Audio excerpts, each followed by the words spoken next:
Let me end with a thought experiment. Imagine yourself a smoker in the 1950s.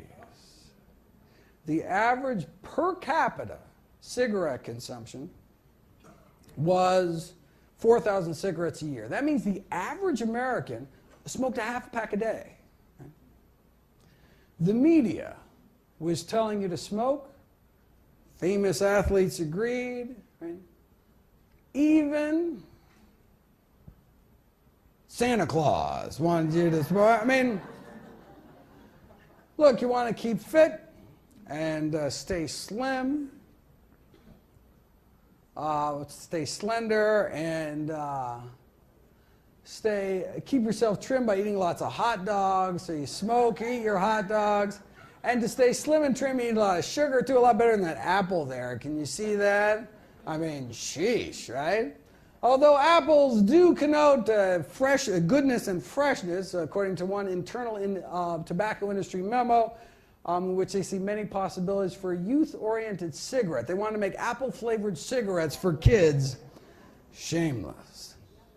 For digestion's sake, you smoke. I mean, no curative power is claimed by Philip Morris, but look, an ounce of prevention is worth a pound of cure, so better than safe than sorry, and smoke. Right.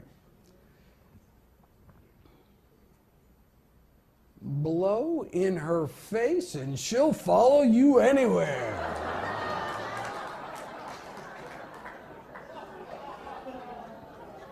No woman ever says, no, they're so round, so firm, so fully packed.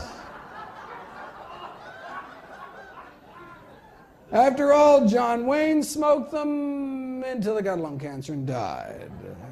You know, back then, even the paleo folks were smoking, and so were the doctors. Now, this is not to say there wasn't controversy within the medical profession. Yes, you know, some doctors smoke Camels, you know, but other doctors preferred Lucky, so it was a little conflict there.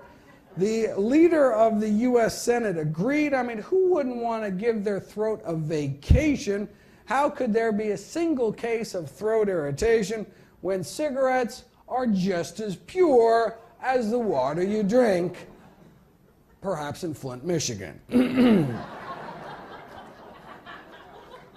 And if you do get irritated, no problem. Your doctor can always write you a prescription for cigarettes. This is an ad in the Journal of the American Medical Association. So when mainstream medicine is saying that smoking on balance is good for you, when the American Medical Association is saying that, where could you turn back then if you just wanted the facts? What's the new data advanced by science? She was too tired for fun, and then she smoked a Camel. Babe Ruth spoke of proof positive medical science, that is when he still could speak, before he died of throat cancer.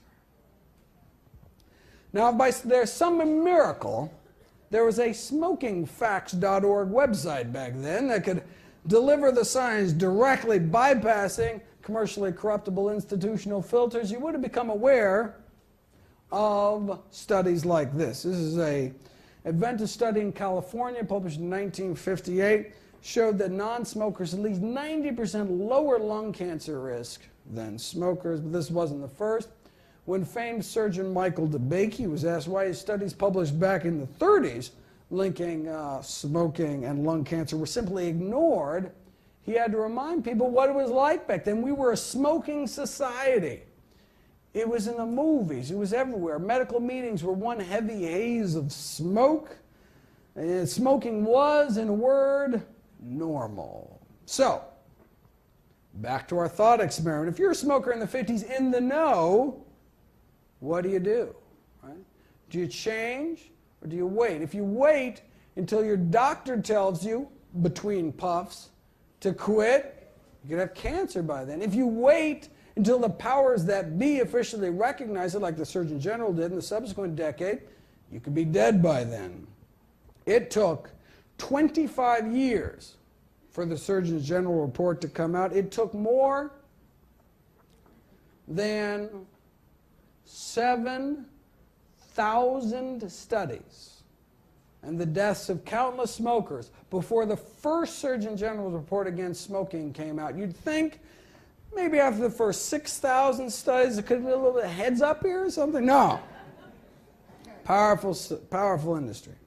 So one wonders how many people are currently suffering needlessly from dietary diseases. Maybe we should have stopped smoking after the 700th study like this came out.